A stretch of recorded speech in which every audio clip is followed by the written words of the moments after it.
People in Brindlewood used to say the strangest thing. If you're desperate enough, go to the Clockmaker. He doesn't repair time, he trades it. No one took the rumor seriously, not until people entered his shop at dusk and walked out at dawn looking years older, wiser, or heartbreakingly hollow. Everyone avoided the shop after that, except Mira, because she needed a miracle more than she feared the truth. Mira was 12, but life had forced her to grow older inside. Her mother's illness had lingered like a stubborn shadow, silent, patient, and slowly tightening around their small home. Every day, her mother coughed a little deeper, breathed a little shorter, smiled a little weaker. Doctors murmured complicated things. Bills piled up like an avalanche waiting to happen. But the worst part wasn't the fear. It was the helplessness. Mira wanted to fix everything. But how could a child fight something she couldn't even see? Then one chilly evening, she overheard the baker's wife whispering to a customer. "They say he can change fate itself, but he'll take something precious in return." Mira stopped, dough dust settling on her sleeve. The customer scoffed, and who'd be foolish enough to bargain with a man who sells time? The baker's wife looked around cautiously. "Those who've run out of it." The words hit Mira like a thunderclap. That night, after placing a cool cloth on her mother's forehead and kissing her goodnight, Mira made her decision. If time was the enemy, then she would go speak to the man who dealt with it. Fog wrapped around the streets like pale fingers as Mira walked toward the crooked lane. The town was silent, except for the faint echo of her footsteps. Soft, uncertain, trembling. A wooden sign swayed ahead. Alder's timepieces. Repairs, restorations, futures. That last word made her stomach twist. She stepped inside. Time did not tick here. It vibrated. Dozens of clocks lined the walls. Grandfather clocks, pocket watches, sleek silver timepieces, and ancient bronze contraptions etched with symbols she didn't recognize. None of them moved. None ticked. They seemed to breathe instead, like beasts sleeping lightly. Behind the counter stood Mr. Alder. He looked neither young nor old, just precise. Sharp edges, softened by time. Eyes glowing like embers that refused to die out. The door creaked, and he glanced up. "A child," he murmured almost to himself. "Children rarely come here intentionally." Mira swallowed. I want to buy a tomorrow." He set aside the watch he was polishing.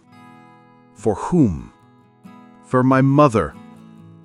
His eyes softened for a fleeting second. A noble reason, but noble hearts often pay the highest cost. Mira stepped closer. "I'll do anything."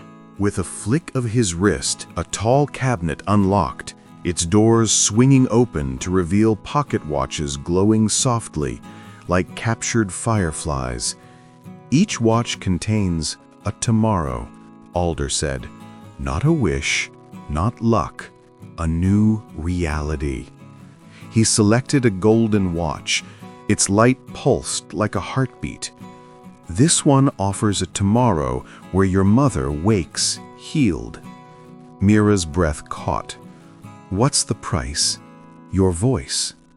Her hand flew to her throat. "My voice? For a year?" "No, forever." Her heart dropped. "Forever? But then she'd never hear me say anything again." Alder tilted his head. "That is the cost of rewriting destiny. The deeper the miracle, the greater the sacrifice." Mira's eyes filled with tears. She had expected pain. she had not expected silence. "But is there another option?" she whispered. He considered her for a long, heavy moment. "There is one more watch," he finally said, "but it requires a different kind of payment, one most people fear more than losing their voice." He opened a small drawer and lifted a silver watch, dim, cold, its surface fogged like frost. "This one creates a tomorrow where your mother's illness slows down, not healed, but stable enough for years of life." "That sounds better," Mira said. "What do I pay?"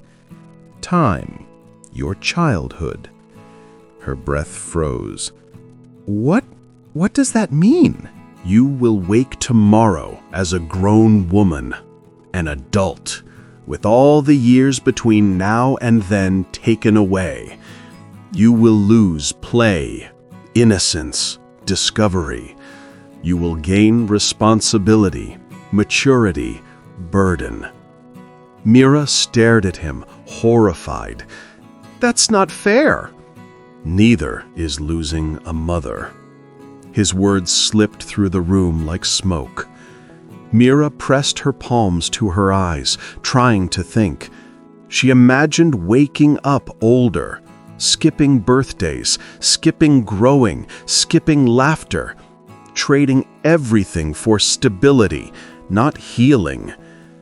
She imagined losing her voice, never reading to her mother again, never singing badly on purpose just to make her laugh. Both tomorrows felt wrong. "You look troubled," Alder said gently. Mira's voice cracked. "There has to be another tomorrow, one where we both get to stay together without losing everything."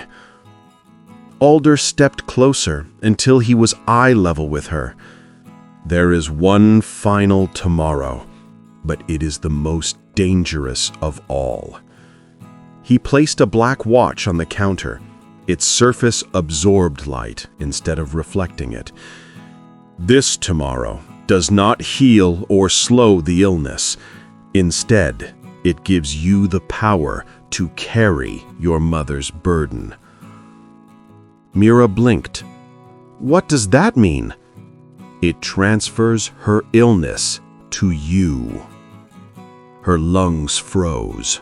"You would become sick in her place," he said softly. "She would live healthy. You would struggle, but she would be able to care for you, love you, and live her life without suffering." It was the cruelest trade of all, and the kindest. Mira felt her knees weaken, her mind spin. Every heartbeat felt like it might crumble under the weight of the choice. "Which tomorrow do you choose, Mira?"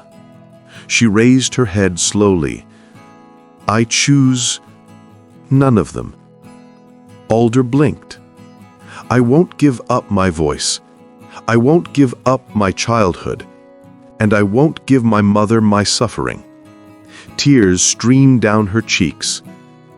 "But I will fight for tomorrow myself." Alder stared at her for a long, long time. Then he smiled, not the mysterious smile he gave customers, but a real, quietly proud one. "That," he said, "was the test." He opened his hand. The black watch dissolved into light. The golden one followed. The silver one vanished. "All false tomorrows," Alder said. "Mirrors meant to show you the truth." "The truth?" Mira whispered. "That the strongest tomorrow is the one you build, not buy."